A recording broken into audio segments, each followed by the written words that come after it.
Okay, we are about to watch the Doomsday trailer, and I I feel like I might be the only person. I'm literally here for Scott. I'm here for Scott. I'm here for Scott getting hopefully the respect he deserves in live action, the way he's been getting it on X-Men 97. There's another character who I'm not seeing, and I'm getting a little peeved that I'm not seeing this character. But we're going to talk about that in a minute. But in between time, let's see what happens.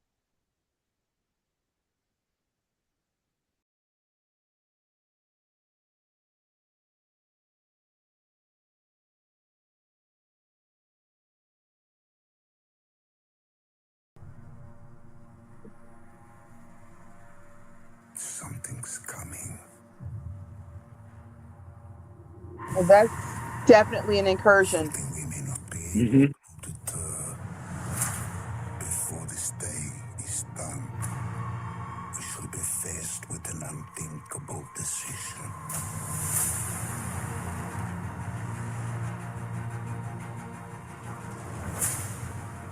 I've fought with many warriors in my time. They were far stronger than all of us put together, and they died.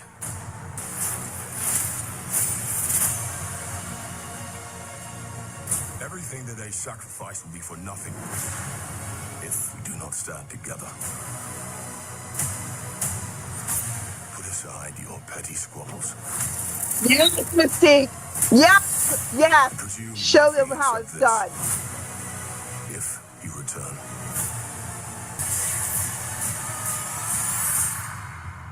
we're going to need a miracle. Hey, pal. It's not possible.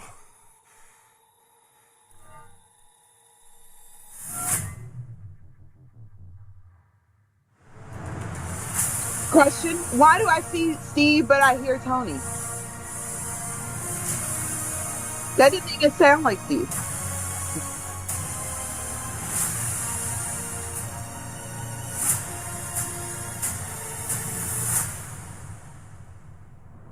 Yeah, no, I didn't hear any Tony in that. I heard Steve. I think it's because Chris Evans' voice is changing as he ages as a human being. So I think his voice just sounds different. Seeing how I'm already talking, I'll just offer. I am not the least bit interested in seeing this movie outside of the fact that it is the next Avengers movie, and I have been on a pop culture podcast for the last 16 years, and therefore there are some things in life that I just do. I don't want to take my children to the zoo, but I take them because it's what you do as a father. I am a pop culture podcaster that specializes in video games, comic books, and and all those things of that genre.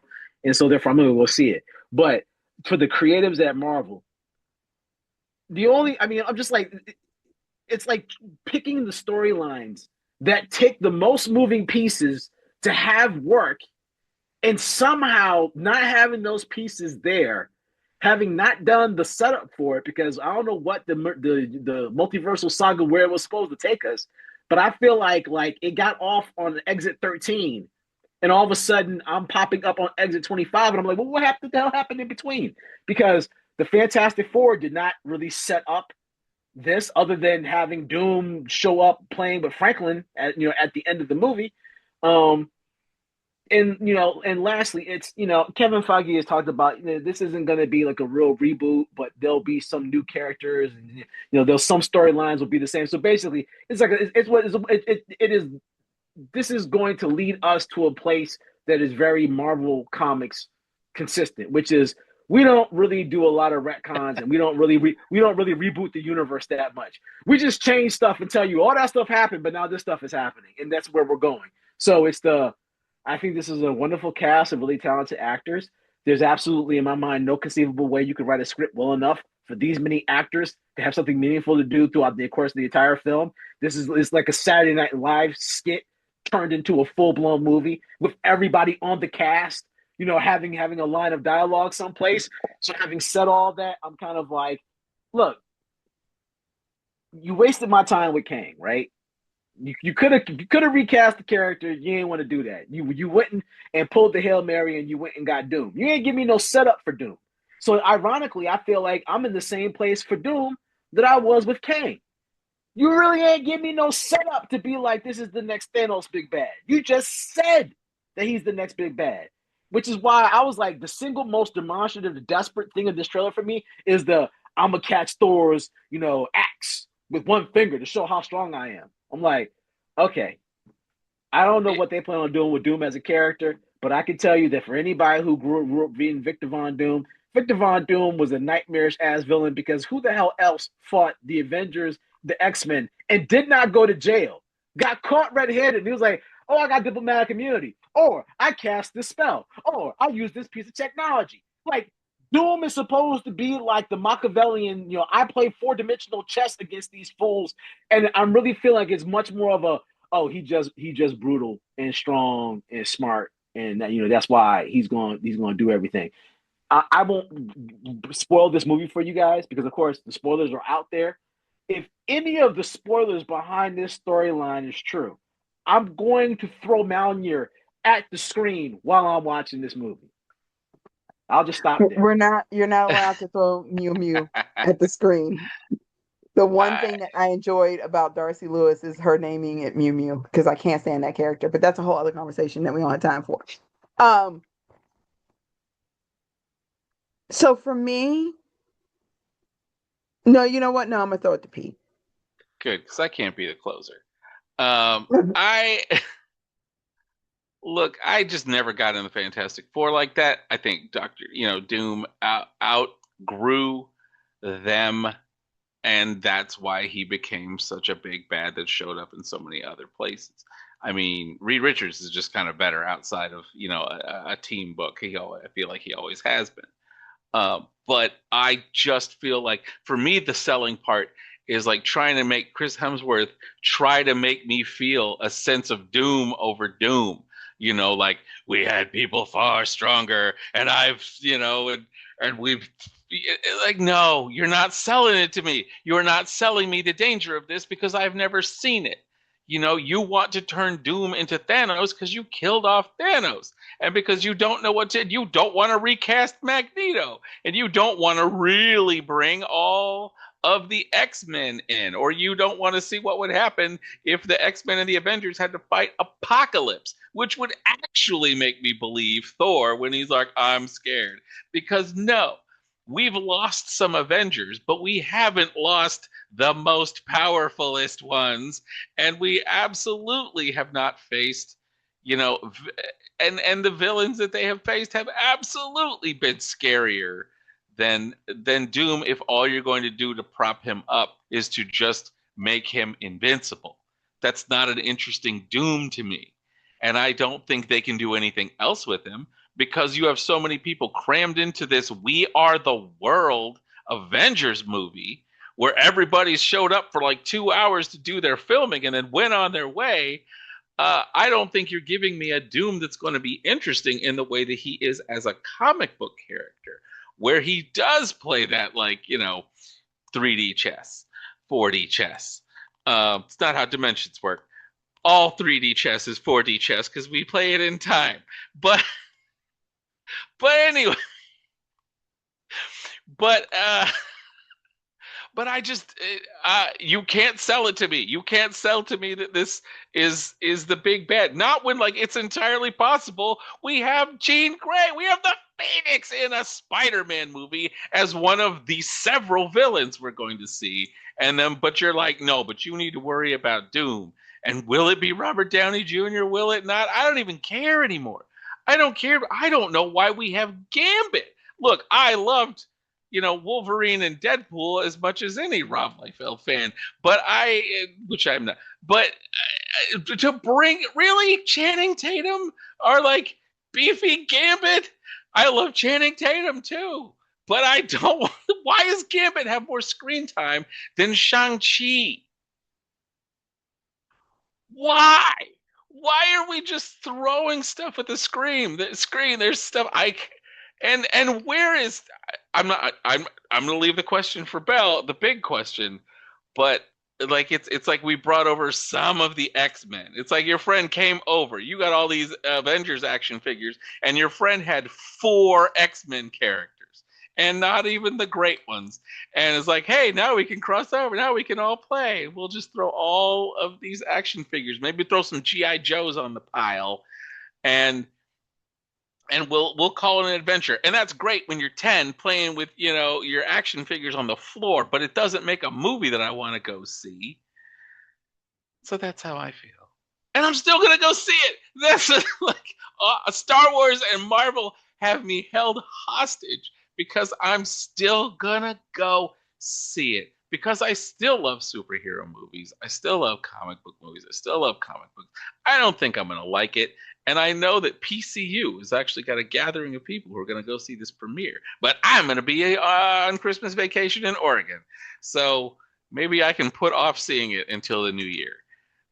Because I don't know. I want to be excited, but I also just don't have that kind of energy for the Avengers.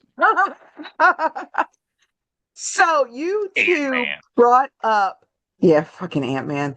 You two brought up 2 things. Pete kind of alluded to it, but I need to talk about one thing first. Well, actually 3 things. A, the reason I'm concerned about this movie is that Thor's characterization from film to film has been so inconsistent.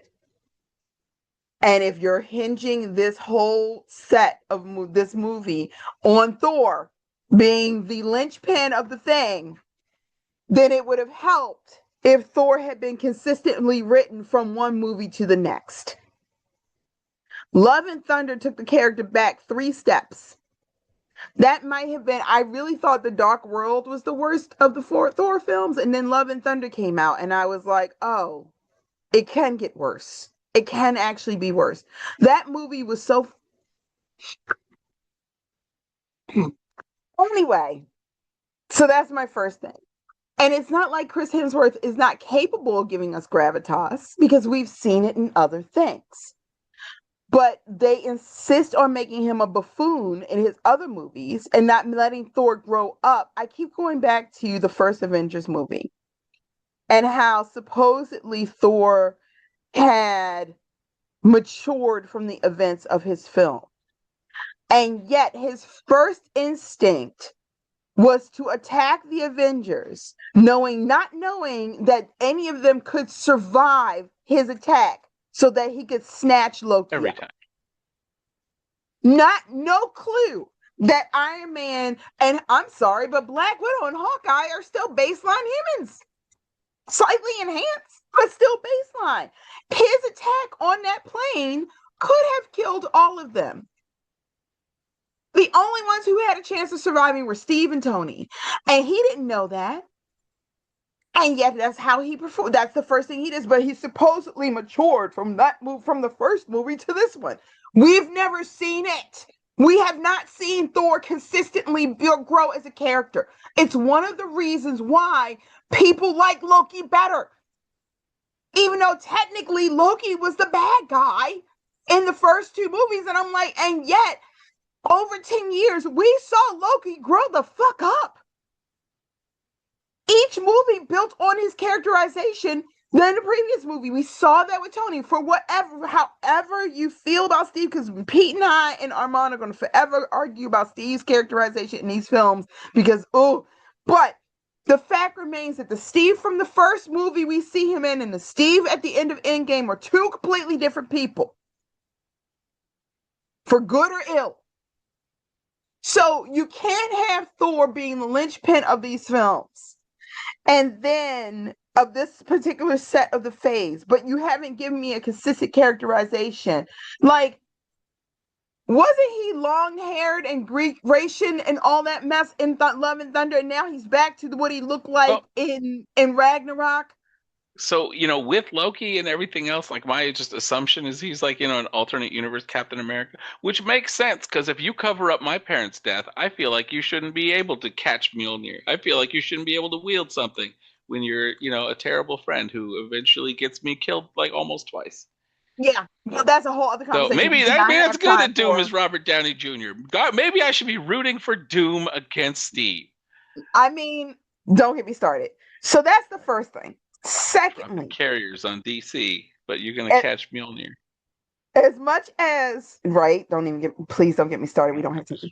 Yeah, As I won't. much as like the Thor speech is cracks me up because he is like, y'all are washed. He was like, I guess this is what I got. This is the team I got. So we all gonna die, but we'll do our best. Which is the How are you whole gonna make me want to watch a movie when you do that? right. Like his whole speech had me cracking up because he was like, oh, this is what I gotta work with. All We're the right, B y'all. Squad. Well, Come go watch our movie. team. It was not the most inspiring speech at all. He was just like, oh God, we're gonna definitely die. All right, bet. Stop acting like the characters that you have established post Endgame don't exist. How are y'all acting like Doom is the be all end all? And this is coming from somebody who owns the books of Doom. Okay? I know Doom's lore probably better than anyone else on this podcast, and I know how freaking terrifying he is because of the fact that he is one of the few characters who had the sense to combine magic and technology, and that makes him terrifying.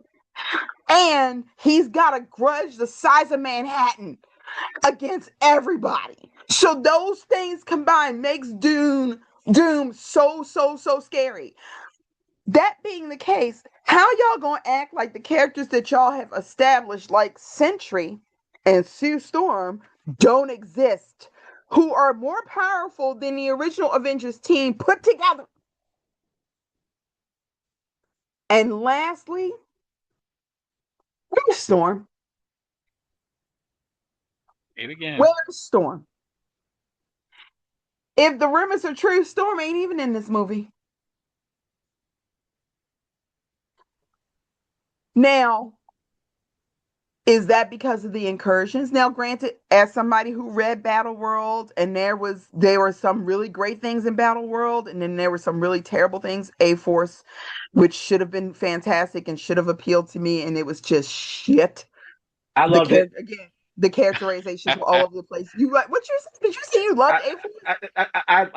It was one of the few side stories in that Secret Wars spinoff where I didn't just read the spinoff when they launched it as a monthly series. That it was in my pull box. I hated it.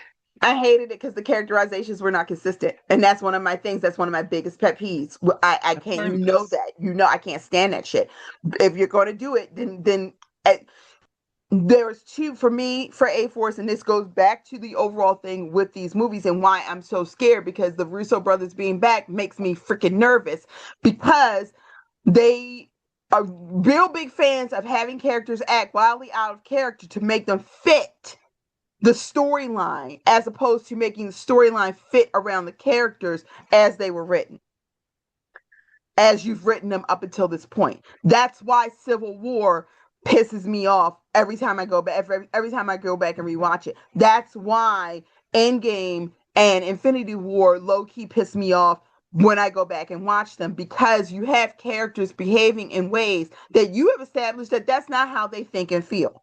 So why would you then have them change? You're putting a square peg in a round hole. Belle, I just wanted to add something before you move on. I agree with everything you just said, and specifically including what you said about the Russos. And that's why I'm worried about this film, because Civil War was a horrible decision to me because you had not established the universe sufficiently to the point to tell that story. That it was Yep. a rush to jump and tell that story, which is why that story works. That movie works and stops and starts. The T'Challa and Bucky stuff works. The breakup of the Avengers does not work. Nope. None of it seems rational that somehow Steve and Tony are now two people who had basically bonded after the first movie, who came to love and appreciate each other, are now incapable of talking to each other. So And also, so apparently, suddenly Sam freaking Wilson doesn't understand how the military works and how it checks and works. balances work. Right. So having said that, I feel like those same architects are walking me into Doomsday, and I'm like, again, the universe is not mature. If we were going to do all this seriously, there should have been an X-Men movie before this, so that you could have, had that as a gateway entry into this. Because the last time I saw the whole X-Men cast was at the end of Days of Futures Past, when they basically retconned having killed off every damn body, and Scott was back and everybody else was. So I never got a chance to see all those characters again since X-Men 2. So how you think that's going to work? The Fantastic Four, I'm just going to be really honest. That was not a good movie. Was it a well casted movie? Yeah. Was it thematically, Did it in the look right good? spot in the time period? Did it look good? Did it have Herbie? It had all of that, but there was no Doom in it. And so I'm like, you could not explain to me that, like, you could have just as easily have been like, oh, because they alluded to in the movie the fact that Latveria was the one country that didn't want to cooperate. Well, you could have had Doom being Doom, trying to be like, look, I'm gonna take out Galactus myself because we don't know what he's doing. Because ever since Reed, Reed tried to tell me that my science won't right, and it blew up in my face. I've been pissed at him for forever. So it's you didn't give me any lead into Doom. You didn't give me any lead into the X-Men. And this smells a lot like Civil War to me, where it's Bell, you talked about writing characters inconsistently, to make them fit the story. It's pulling a story because it's marketable, and then trying to write a story that's got aspects of that without being that. And the only reason why the Russos could pull off what they did with Infinity War and Endgame was that everybody else had set everything up already, and the premise was so simple. The purple dude you've been looking at in cutscenes for the last 10 years is quietly gathering all these random magical stones that keep popping up in these movies. And it was that easy. Secret Wars is much more sophisticated, and I will just say this in closing, because we have no live action Miles Morales. We know we will not get the actual ending to Secret Wars the way Jonathan Hickman wrote it. Yep. And one of the premier problems is, and I won't spoil the comic book for fear of ruining the movie for anybody, but the heroes do not defeat Doom and win because they're more powerful. It's because there is one character, and that character's childlike basic decency is the thing that motivates a character who shouldn't give a crap about the heroes at all to be like, you were the one person who listened to me. I'm gonna help. So I'm getting a Mike makes right storyline that I can see coming from a mile away. And didn't we see Thor sunned to set up Thanos? So now you're telling me you don't have any other creative way of setting up the big bad other than for Thor to get his butt kicked or the Hulk to get his butt kicked. And they're like, oh, you should be scared because it took them out. If you had Doom taking out Captain Marvel, who we don't see, who I'm like, Yeah. how in the hell could things be this bad? And We don't have any of the Marvels. Right. But the character who was so terrifying in Endgame that Thanos' ship stopped shooting at the heroes and they start shooting at the sky because they're like, there's something coming. If I saw Doom take down Carol, then I could see Thor making that speech. Because then it would be like, look, y'all, I've seen her wreck shop. And if Doom took her down, we need a miracle. Right. So it's none of the setup for this movie feels like none of the prep work for this movie feels like it's been done. I feel like we have to reboot the universe and we have to do Secret Wars, and that's the reason why. And we're using Secret Wars solely for the purposes of being able to get to the reboot. So to be honest, I feel like this is going to be the first Avengers movie. This one and Secret whatever the hell the Secret Wars sequel is. These are going to be skippable because what matters is the reboot. This story doesn't really functionally matter the way they're setting it up. It's just a goodbye. Yeah. And so at that point, I'm like, well, crap, I'm going to go see this because I'm editorially mandated by my boss, Bell, to go see the damn movie. But like, am I enthusiastic about it? No, I want to go on vacation with Pete to the fucking Pacific Northwest so I don't have to see it. I think that's pretty much, yeah, I don't want to keep trashing it. But at the same time, I'm just like, I think one of the biggest mistakes that they made was not recasting, especially when Aldous Hodge, I know I keep pitching him for everything, but we watch Aldous Hodge every week on Leverage play different characters. We know that he is infinitely able to play different versions of of a character because we watched it happen on a week-to-week basis on Leverage. I know that they tried to get John Boyega, and we still don't know what happened with that, other than the fact that he was so pissed off about how everything went down with Star Wars that he was like, "It's not enough money in the world. It's not enough money in the world for me to put myself through this again." Okay, fine, but there are other actors out there that they could have recast as Kang, and don't even get me started on how X-Men '97 has done a better job of Kang. Loki and X-Men '97 did better with Kang than the entirety of the Ant-Man movies in setting up that character. They did such a good job, and this is to wrap it all up into what you're saying. One of our contributors, Jordan, was like, "I have never seen a Marvel movie. What do I need to see to go into this?" And I was like, "Actually, to be honest, none of the Marvel movies. You need to watch Loki and you need to watch Into the Spider-Verse. And that will give you any kind of prep that you need, because those two things did a better job in X-Men '97. Those three properties did a better job of setting up this movie than the actual freaking movies that were supposed to be doing it." And if that is the case, how do I put this? I am not a gangster movie fan. Okay?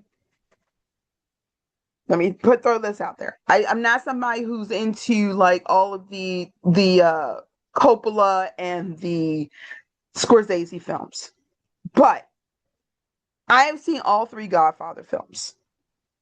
I actually watched them out of order, not intentionally, but I did. But the fact that I was able to drop into Godfather 3 and understand everything that was going on, because the writing was that good. And y'all know I'm not a Coppola fan, but the writing was that good that I actually understood what was going on. And then it made me want to go back and watch the first two movies. That is what we need here. Huh? It's the better ones. Yes. But, and that's the other thing. That was the weakest movie. Once I went back and watched the first two movies, I was like, "Oh, damn, this was the weakest one of the three." But it was still well written. And this feels like, I feel bad for people who don't read comic books. And I feel bad for the people who've never watched these movies. Because, like, literally, Jordan, I told Jordan, I was like, I guess if you're coming into it, me personally, I would just watch Loki, X-Men '97, and the Into the Spider-Verse movies, because they do a better job of explaining this than the actual main continuity stuff has ever done. And she was like, "I don't know if I'm going to do all that." And that's the problem. That's the problem in a nutshell. And I just don't know, guys. I don't know. Bill,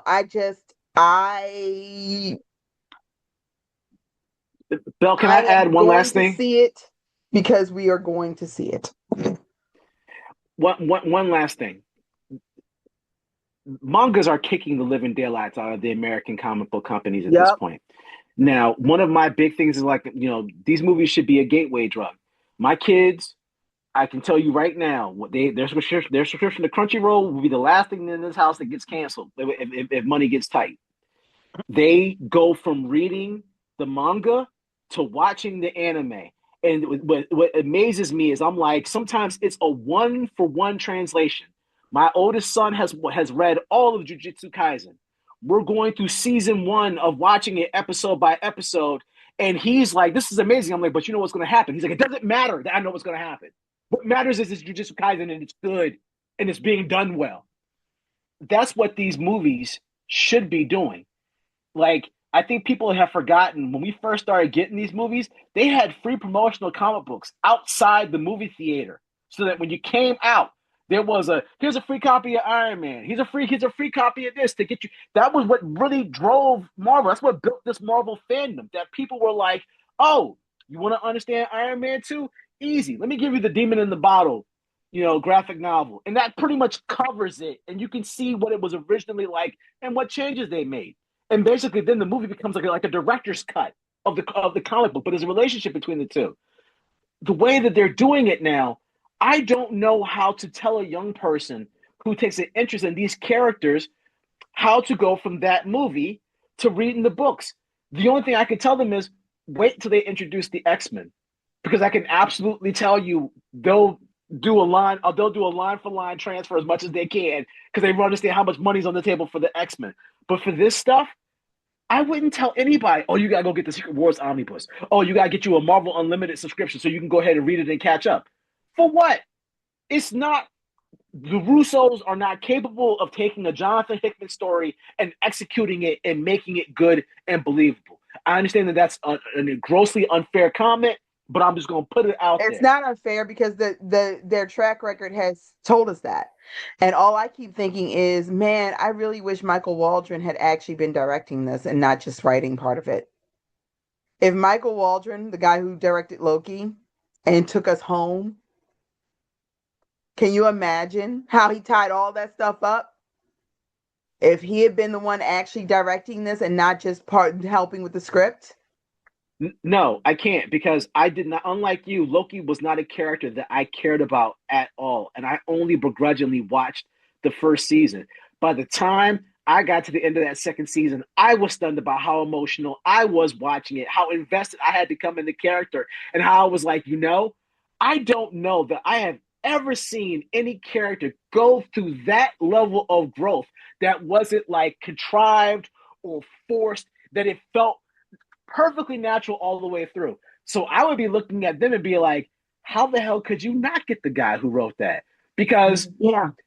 I'll say, look, Jonathan Majors, before he went battish crazy, they gave. If I never thought I could survive a season of Victor Timely, when Victor goes out and he gets unmade because time is coming apart, and I almost screamed in my chair. I was like, I hated Kang and Ant-Man. And somehow on this television series, you have completely made me fall in love with this character. So it's like, hi kids, would you like to try cocaine? How could you not just go get that guy to do that? I can't imagine. That's like asking Nas, would you write me a verse, but don't perform on the album? Like my brain cannot compute. It doesn't make any rational sense, because my question is, and I keep saying it, I'm gonna stop here. Don't you like money, Marvel? Disney, don't you want to recoup the money that you've lost on some of these questionable decisions you've made in the past? Why can't you just bear down and be like, we're gonna go with the dude who did the single most successful MCU project since Endgame? I mean, it's literally Loki and Falcon and the Winter Soldier. Those are the only things that people watched, where people were listening to podcasts to explore the storyline. Granted, it was during COVID, so I know COVID made the world a little crazy, but nevertheless, won't nobody talking about anything else. So if I got the guy who architected that for Loki, yeah, I'm gonna say I'm gonna give you the rock and let you run with it, because you got me to a place where Loki is selling for merch for Marvel the way that they can't get other characters to sell. Yeah. Yeah. That's it. I just, yeah, we're going to see it, but who knows how we're going to feel about it. And on that note, thank you guys for hanging out with us as we ranted. Um, y'all love a good rant. And I cannot wait to dissect this movie when it actually comes out. In the in between time, uh, thank you all for hanging out. And I guess make mine Marvel for the old school heads who know what I'm talking about. Just give me my no prize now, because I can already tell them I'm gonna be a salty when December comes around. Fair enough. Yeah. Peace.